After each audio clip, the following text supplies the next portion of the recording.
Assalamualaikum warahmatullahi wabarakatuh. Kami dari kelompok 8. Di sini kami akan melakukan perbandingan ideologi Wahhabisme dengan ideologi Pancasila Indonesia. Sebelum itu, perkenalkan saya Jonathan Tunis Pandiangan dengan NIM akhir 1068 dan anggota saya. Perkenalkan, nama saya Rio Dava Pramudia Prianggoro dengan NIM akhir 17. Perkenalkan, nama saya Aluber Kolberut Karimullah dengan NIM akhir 3063. Perkenalkan, nama aku Yopanka Nadia Putri Selalahi dengan NIM akhir 1062. Perkenalkan, nama saya Absari Nur Syamsita dengan NIM akhir 1123. Perkenalkan, nama saya Salwa Skelatif dengan NIM akhir 1075.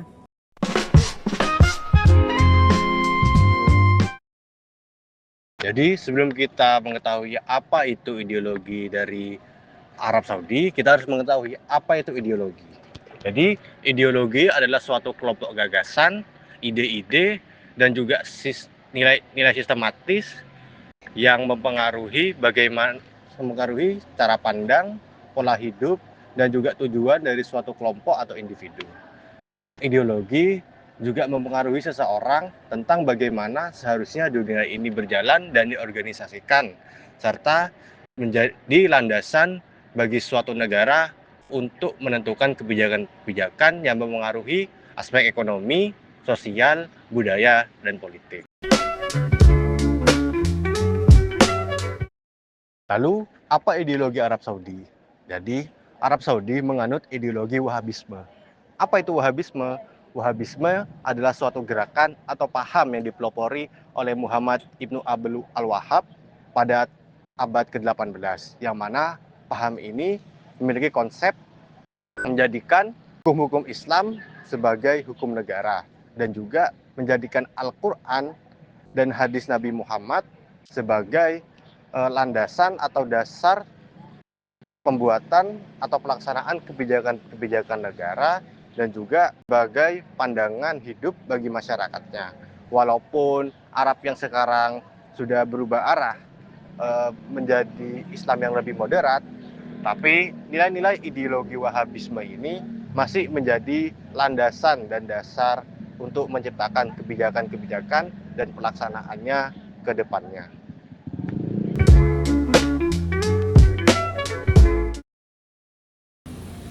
Ideologi ini bermula ketika terjadi penyatuan wilayah antara Hijaz dan Najd menjadi kerajaan Arab Saudi pada tahun 1932 oleh dinasti Saud.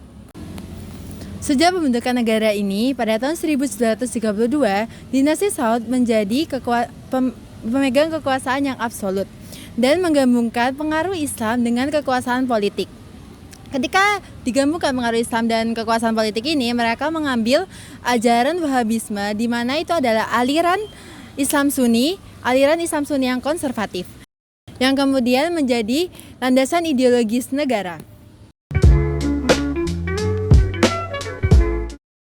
Baiklah, selanjutnya dasar-dasar negara di negara teokrasi Arab Saudi. Yang pertama itu hukum syariah sebagai fondasi negara. Semua peraturan perundang-undangan didasari oleh prinsip-prinsip yang bersifat konservatif yang mengatur berbagai aspek kehidupan sosial dan aspek kehidupan sistem politik masyarakat di Arab Saudi.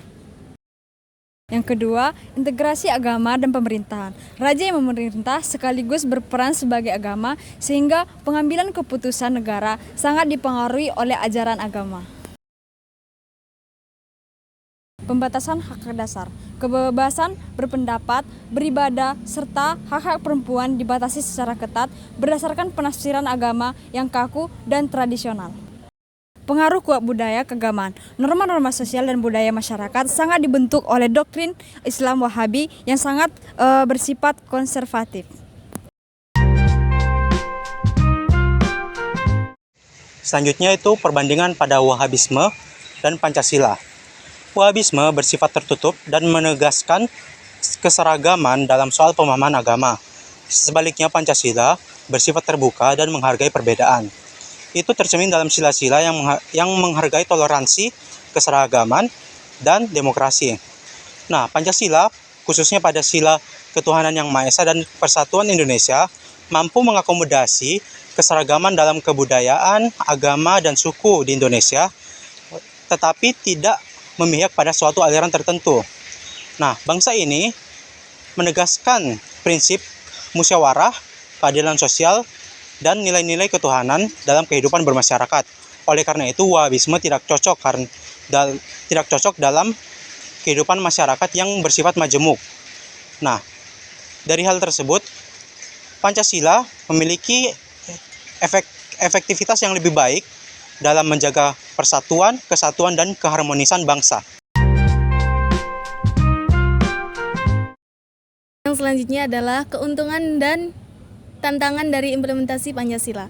Pancasila sendiri digali dari nilai-nilai budaya Indonesia yang luhur, yang mana Indonesia sendiri ada beberapa keberagaman yang meliputi keberagaman agama, budaya maupun ras. Keuntungan Pancasila adalah yang pertama, yaitu menjadi pandangan hidup dari bangsa, yang mana pandangan hidup ini menjadikan tolak ukur dalam kehidupan berbangsa dan bernegara dalam Indonesia. Kemudian yang kedua adalah sebagai pemersatu bangsa, yang mana sudah diketahui bahwa Indonesia sendiri menjadi negara yang mempunyai keberagaman yang sangat banyak, meliputi keberagaman agama, ras maupun budaya. Kemudian yang ketiga adalah mendorong dalam berdemokrasi yang bermoral, yang mana Indonesia sendiri adalah negara yang demokrasi, di mana DPR menjadi Dewan Perwakilan Rakyat yang akan mengupayakan apapun usulan dari rakyat. Kemudian yang selanjutnya adalah tantangan dari implementasi Pancasila sendiri. Yang pertama adalah adanya tantangan dari globalisasi dan pengaruh budaya asing. Kemudian yang kedua adalah potensi untuk korupsi dan penyalahgunaan kekuasaan. Kemudian yang ketiga adalah radikalisme dan intoleransi. Kemudian yang keempat adalah kesenjangan sosial dan ekonomi yang kurang merata di Indonesia sendiri. Kemudian yang kelima adalah pengaruh dari budaya asing yang mana menjadikan generasi muda kurang dalam pemahaman konsep Pancasila sendiri. Nah, dari hasil analisis dan pembahasan yang telah dilakukan, dapat disimpulkan bahwa ideologi Wahabisme merupakan gerakan puritan dan eksklusif yang menjunjung monarki teokrasi. Nah, ideologi ini tidak berkompeten untuk digunakan di Indonesia, dikarenakan ada perbedaan struktur dan kebudayaan.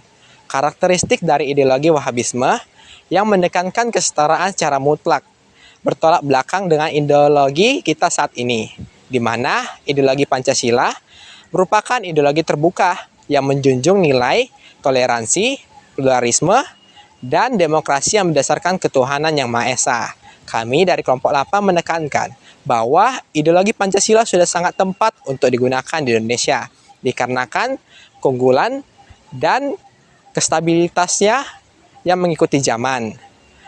Ideologi Pancasila mampu menjaga dan menjembatani keseimbangan antar bangsa, dan juga mampu menjaga rasa aman dan kebebasan untuk berpendapat. Sekian dari kelompok 8, kurang lebih mohon maaf. Wassalamualaikum warahmatullahi wabarakatuh.